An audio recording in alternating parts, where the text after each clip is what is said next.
Assalamualaikum teman-teman Najwa.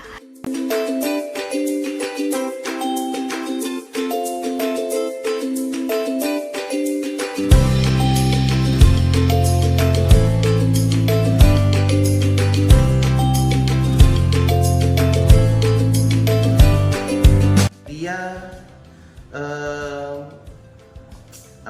ada gejala-gejala di yang bermasalah adalah paru-parunya gitu ya. Nah, pada saat kita mendiagnosa itu tidak semata-mata itu yang kita lakukan akupuntur terapi, tapi kita lihat apakah ada penyebab-penyebab lainnya. Misalkan ternyata paru-parunya bermasalah, ternyata lambungnya juga bermasalah. Nah, gitu.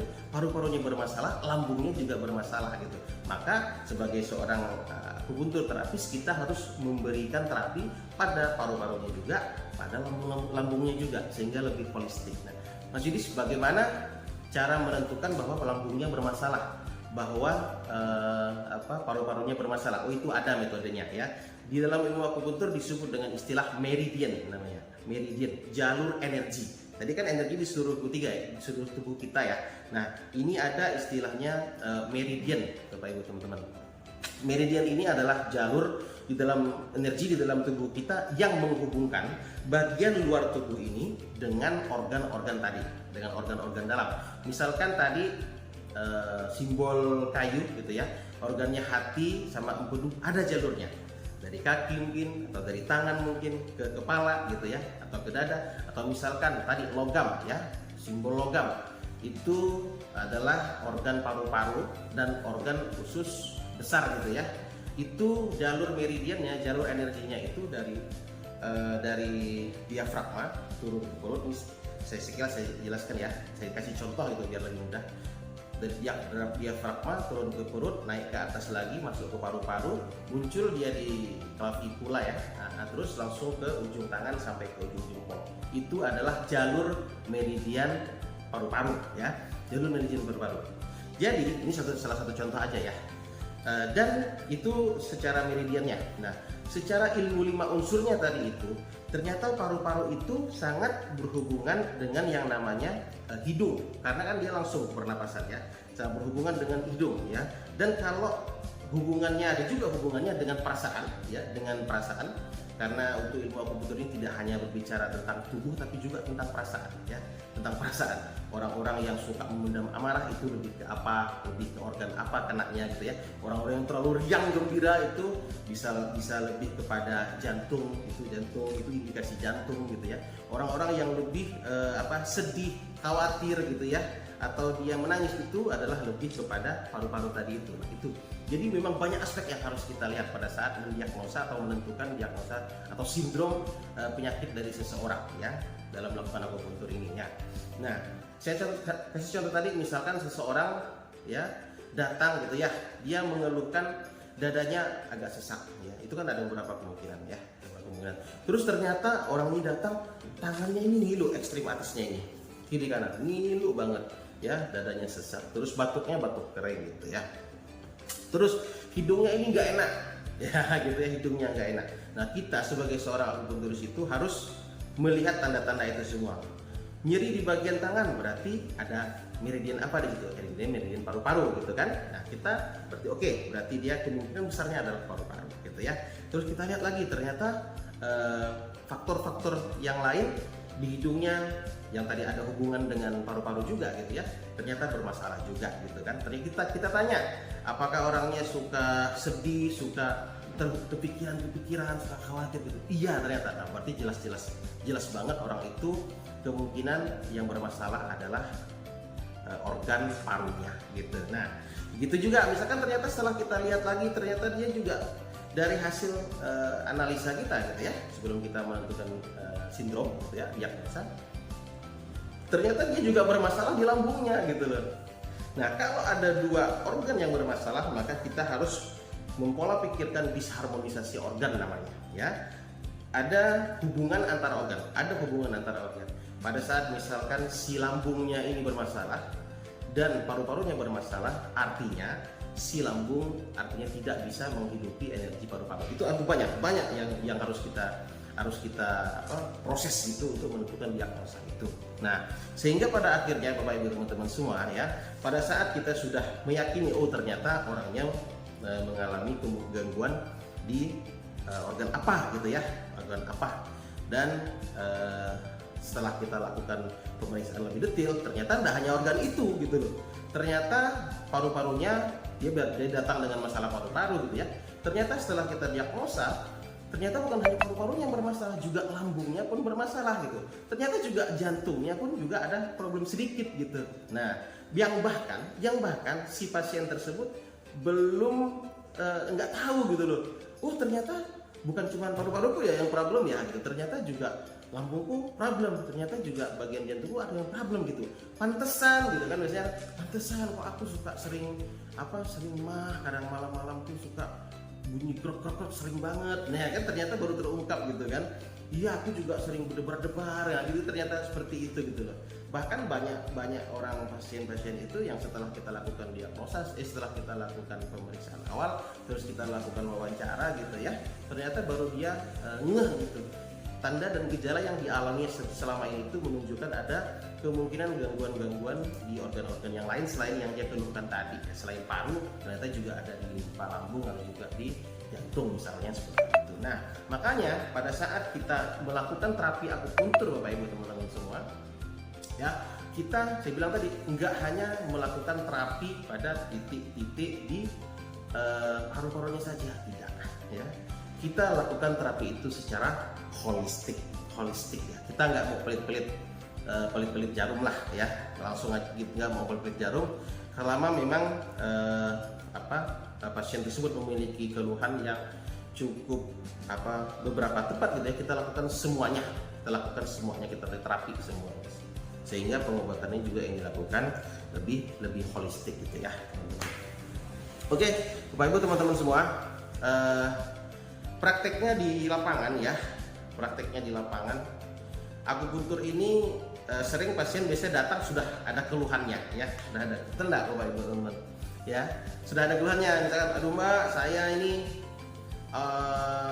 diabetes gitu misalkan kan, saya diabetes ya. Nah kalau diabetes juga kita harus lebih dalam lagi ya mendiagnosanya ya, lebih dalam lagi gitu. Dan kita kalau orang udah dengan keluhan diabetes itu sudah mau perjanjian gitu minta terapi, datang ke klinik mau akupuntur gitu ya, kita akan lakukan pembahasan. Di sini kan ada beberapa akupunturis ya Bapak Ibu ya teman-teman ya, ada beberapa akupunturis. Jadi kita biasanya teman-teman sudah ada polanya gitu ya, sudah ada polanya di titik yang dilakukan terapi pada titik-titik apa saja untuk penyakit diabetes itu kan karena sudah tahu gitu. Atau mungkin biasanya juga kita lakukan nantinya kita lakukan pembahasan kira-kira yang pas yang mana gitu kan. Jadi teman-teman Bapak Ibu semua, terapi akupuntur itu sangat aman ya, sangat aman sepanjang dilakukan oleh orang-orang yang sudah memiliki sertifikasi ya, terutama uji kompetensi nasional paling tidak ya. Nah, dan alhamdulillah ya teman-teman di sini semuanya juga sudah akupunturisnya sudah uji kompetensi nasional ya, artinya bisa dipertanggungjawabkan gitu ya. Nah, jadi Bapak Ibu teman-teman semua ya, apa sih sebenarnya manfaat akupuntur ini? Banyak banget ya, banyak banget. Karena memang tadi saya bilang kerjanya akupuntur ini ya adalah memperbaiki keseimbangan energi di dalam tubuh ya, sehingga akupuntur ini pada dasarnya dia dapat berpengaruh dari seluruh aspek tubuh kita ya, dan terutama itu pada fisiologi atau fungsi dari organ ya.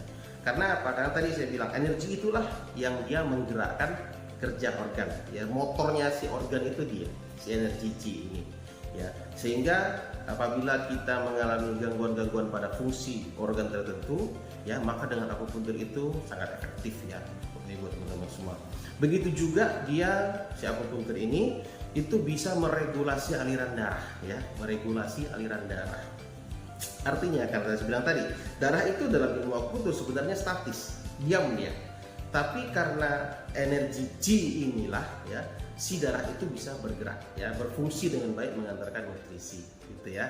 Nah, makanya untuk orang-orang yang dengan penyakit misalkan diabetes gitu ya, kan ada gangguan di darahnya gitu, atau kolesterol, itu sangat bagus ya dengan melakukan terapi akupuntur gitu ya, sangat bagus, dan saya sangat menganjurkan itu gitu.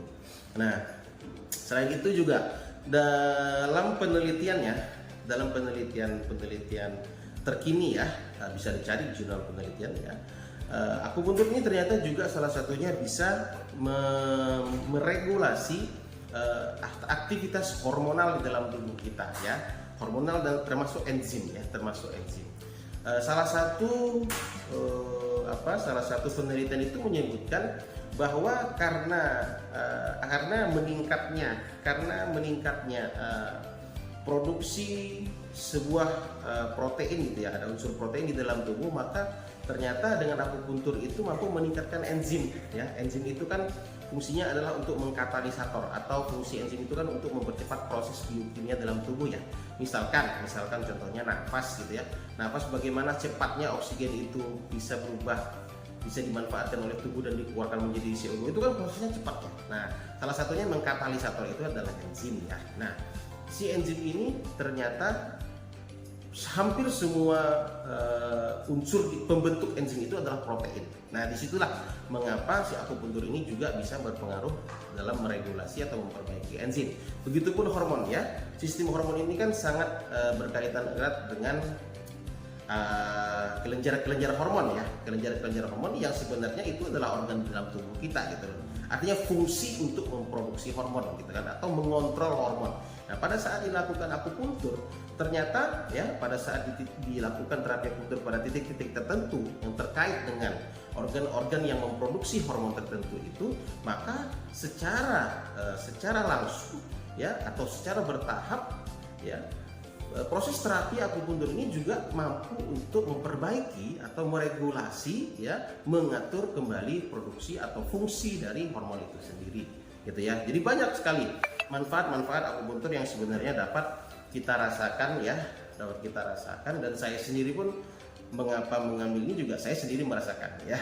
Baik teman-teman, saya ini adalah penderita asma gitu ya, dan setiap kalau sudah mulai kecapean segala macam, kita ada tusuk titik-titik akupuntur untuk menguatkan parunya gitu ya, untuk menguatkan parunya. Nah, oke, teman-teman sekalian, mungkin itu ya sementara yang bisa kami sampaikan ya, terkait apa itu akupuntur dan apa sebenarnya fungsi akupuntur di dalam bagi kita, bagaimana manfaat akupuntur ini bagi kita gitu ya. Dan insya Allah ya teman-teman yang belum pernah akupuntur, ayo akupuntur ya. Yang sudah pernah akupuntur, ayo dirutinkan untuk akupuntur ya. Karena memang akupuntur ini sudah banyak sekali ya jurnal penelitiannya ya, dan sudah lama memang ini dipraktekkan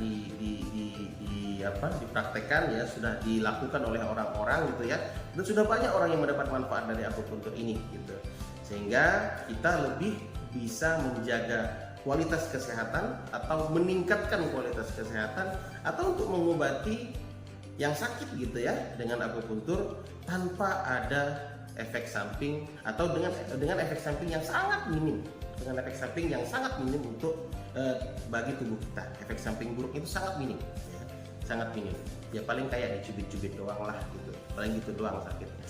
Tapi efek jangka panjangnya itu yang negatif insya Allah tidak ada. Oke teman-teman, itu yang bisa saya Yudis sampaikan ya. Kalau ada yang kurang berkenan atau bahasa-bahasa yang salah, saya mohon maaf ya. Kalau ada yang bertanya atau ada yang ingin didiskusikan, silakan nanti boleh kirim DM ke kita atau WA kita di link bio juga boleh ya. Saya Yudis pamit undur diri. Sekali lagi terima kasih atas atensinya, semoga ini bermanfaat untuk kita semua dan menjadi amal kebaikan. Demikian, assalamualaikum warahmatullahi wabarakatuh.